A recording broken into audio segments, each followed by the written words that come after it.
तो खैर journalism, journalist, पत्रकार सुन के कुछ और ही दिमाग में आता है। मुझे ड्रग्स दो, मुझे ड्रग्स दो, सारे के सारे मुझे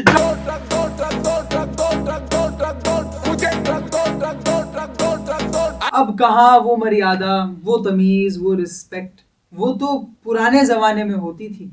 and obviously if you are used to having your news delivered to you like this, तो अगर कोई आपको बेहद विनम्र अंदाज में आपकी न्यूज़ प्रेजेंट करेगा तो आपको लगेगा कि असली रिस्पेक्टफुल न्यूज़ तो उसी जमाने में होती थी। बट नहीं, Doordarshan sucked. And this video is all about why it sucked, what that tells us about media, and क्यों हमें independent media को support करना चाहिए, और उसके साथ साथ how we can do so much more to improve the news ecosystem of India. Part 1. Doordarshan की history. दूरदर्शन की पहली regular transmission started in 1965।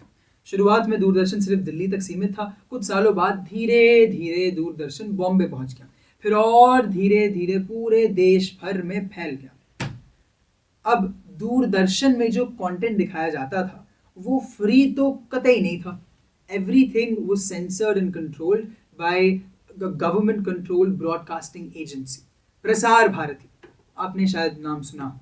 And this content primarily included topics like updates on government schemes, observations of political proceedings, and perhaps some news related to sports, और कोई बड़ा national मुद्दा अगर कोई छिड़ गया वो, और थोड़े बहुत cultural program, and काफ़ी सारी farming news। पर तुम जो भी बोलोगे, keep in mind that the माई बाप सरकार is watching। नमस्कार, आज के मुख्य समाचार कुछ इस प्रकार हैं। श्रीमती इंदिरा गांधी ने एक अच्छी योजना की घोषणा की, और ये योजना बहुत अच्छी है। Doordarshan was engaged in the suppression of major news events, and of course these were the news events which would compromise on the legitimacy of the ruling government, such as the 1984 anti-Sikh riots in Delhi, rising militancy in Kashmir, and the violence involved in the anti-Mandal Commission agitation. तो हाँ, दूरदर्शन काफी ज्यादा biased था, biased towards whoever was in the government। तो खैर ये थी दूरदर्शन की एक छोटी सी history. Now to be honest, I and we don't care about whether Doordarshan or even present day media is biased, क्योंकि everyone is always biased. Objectivity is a lie and निरपक्ष होना नामुमकिन है। जोर से बोलो, निरपक्ष होना नामुमकिन। तो यहाँ अहम सवाल बस ये है कि दूरदर्शन का पक्ष क्या था और क्यों था। TV news is expensive. You have to pay so many engineers and scientists, develop the hardware, lay down all the cables, satellite को ऑर्बिट में भेजना पड़ता है, और उन सब के बाद एक ऑफिस लो, स्टूडियो लो, जर्नलिस्ट मंगवाओ, उनको तनख्वाह दो, फिर ब्रॉडकास्ट करो। तो ये सब सरकार इतने पैसे खर्च करके क्यों करेगी? What was Doordarshan's bias supposed to achieve? That is the question we are interested in. Part 2. What was DD doing? Doordarshan was founded to spread government propaganda across India. बहुत सिंपल, बेहद बेशरम propaganda.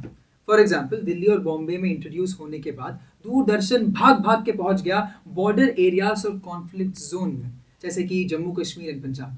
यहाँ Indian television programming के दो काम थे। पहला, to counter programming from Pakistan, और दूसरा, स्टेट प्रोपेगेंडा को फैलाना in the form of news, documentaries and entertainment. Television broadcasting was spread over more and more areas during the आपातकाल, the emergency, ताकि इंदिरा गांधी सरकार के प्रोपेगेंडा को हर जगह फैलाया जा सके। आपातकाल में सब ठीक है, सब कुछ ठीक है आपातकाल में, ठीक सब है आपातकाल है में। मैं ठीक हूँ, आपातकाल ठीक है, सब ठीक है, आपातकाल ठीक, ठीक ठीक आपातकाल, आपातकाल ठीक, सब ठीक है, ठीक आपातकाल है ठीक। दूरदर्शन का एक और मकसद था to further the Indian state's agenda of national development and India's आर्थिक नीति, economic policy. So there was a lot of educational programming on farming, industrialization and animal husbandry, for example. इसके बाद दूरदर्शन का एक और बड़ा अनोखा काम था इतिहास की रचना। Doordarshan wanted to create and popularize a history of India. बहुत सारी डॉक्यूमेंट्रीज की पेशी होती which try to educate the TV watching audience about India and its past. इनमें से एक मशहूर शो था 1988 का दूरदर्शन डॉक्यूमेंट्री सीरीज भारत एक खोज, based on Jawaharlal Nehru's discovery of India, of course. In short, what Doordarshan was doing was, say this with me, nation building. Now, nation building is constructing or structuring a national identity using the power of the state. In simple words, सियासी ताकत की मदद से एक राष्ट्रीय पहचान का निर्माण करना, यानी राष्ट्र निर्माण। दिस राष्ट्र निर्माण वॉज हैपनिंग थ्रू, वाह हमारी सरकार ने क्या मस्त स्कीम लॉन्च कर दिया, देखो, अरे भाई देखो देश की जनता कितनी एकजुट है, इतनी यूनिटी, अरे वाह, अरे कुछ दंगे फसाद नहीं हो रहे हैं, कुछ सेपरेटिज्म तो है ही नहीं, और सब कुछ गवर्नमेंट के कंट्रोल में है, और ये देखो हमारा म्यूजिक, हमारे अलग अलग डांस फॉर्म, हमारी शायरी कितनी ज्यादा बेस्ट है। बेसिकली सब चंगा सी, कोई परेशानी की बात नहीं। दूरदर्शन का मकसद था to create a popular imagination about India and Indianness. भारतीय का मतलब क्या, ये था दूरदर्शन का मकसद। And DD was well quite successful at doing this because of how powerful and important it was. अच्छा, आज तो हमारे पास बेशुमार न्यूज़ चैनल्स हैं, उससे कई ज़्यादा entertainment channels, be it on TV, on OTT platforms या on YouTube। जब आप YouTube खोलते हैं तो YouTube का एल्गोरिथम रेकमेंड करता है आपको बहुत सारी videos. You can also search for exactly what you want to see. All these platforms also cater and create to your desires. They play to your desires. जो भी परोसा जाएगा वो एकदम आपके पॉलिटिकल एंड कल्चरल स्वाद अनुसार होगा। आपको रवीश कुमार सैवेज वाली शॉट्स देखनी है, अरे ये लो भाई वो तो बहुत अच्छा, इस बंदी को यूफोरिया में मैडी और केसी की लड़ाई देखनी है, अरे वो भी मिल जाएगा यार। सिग्मा मेल वाले साउंड ट्रैक के साथ कोई रिजेक्ट मॉडर्निटी एम्ब्रेस मैस्कुलिनिटी वाली रील चाहिए, अरे सर वो तो हजारों पड़ी। And all of this media deeply impacts our culture. It forms our references, our jokes, our conversation topics and our desires. किसी लौंडे को 50 रील दिखाओ कि how you need to have an entrepreneurial side hustle and why you must focus on your triceps in the gym, तो at some point वो बंदा gym जाना शुरू करेगा और अपने ट्राइसेप पुल डाउन्स के सेट के बीच में स्टार्टअप आइडिया सोचने लग जाएगा, मैं गारंटी देता हूँ। The media you consume makes you into who you are. It has a profound impact on what you desire and why you desire it. Now, think back to a time when there is no internet. सिर्फ TV है और उस TV पे कितने channel हैं? एक। जो वो चैनल दिखाएगा वो लोग देखेंगे और उसी वो जो चैनल दिखा रहा है उसी पे चर्चा भी होगी, उसी के सारे conversations, references, and the government controlled this entire channel, giving it immense power to get people to think the way it wanted them to think. ये थी दूरदर्शन की असली शक्ति। थ्रू प्रोग्राम्स लाइक भारत एक खोज, जो कहानियों के जरिए से हिंदुस्तान का पूरा इतिहास ब्रॉडकास्ट करते थे, डीडी का मकसद ये था कि एक कॉमन हिस्टोरिकल कॉन्शियसनेस, एक साझी ऐतिहासिक चेतना का निर्माण हो सके। मैंने एक कॉमन आइडिया ये कि भाई ये जो हम इतने सारे अलग अलग लोग हैं इंडिया में, जो इतने सारे अलग अलग लोग हैं, ये सब एंड में आके इनको बनना तो एक ही देश था जिसका नाम है Bharat. Unity in diversity. For example, जो तमाम कल्चरल प्रोग्राम्स डीडी प्रस्तुत करता था, जैसे ये देखो भाई ओडिसी डांस, उसके बाद एक कहानी असम से, अब यहाँ एक पेशकश राजस्थान से, और उसके बाद बहुत सारा कर्नाटिक म्यूजिक। बट अगर दिल्ली में फसाद हो रहे हैं और आपका इकलौता टीवी न्यूज चैनल आपको भरतनाट्यम दिखा रहा है, तो आप ये समझ लीजिए कि आपका खतरनाक फुद्दू काटा जाए। DD was not your friendly objective news channel, it was a deeply biased state propaganda machine. Part 3. What has changed? The TV media ecosystem has opened up. Now there are hundreds, thousands of channels competing for your attention, and maybe a million YouTube channels trying to do the same. You can now consume exactly the kind of content that you want, and no one can hide a riot in Delhi anymore. Check out News Laundry's video on the history of video journalism if you want to know more about the whole evolution of Indian media from this to this. तो यहाँ पे हम ये सवाल पूछना चाहते हैं कि whether just because you have a lot of content to consume, if that means that journalism is finally, really, fully free. It's not. There are many problems with current day media. Number one, government control.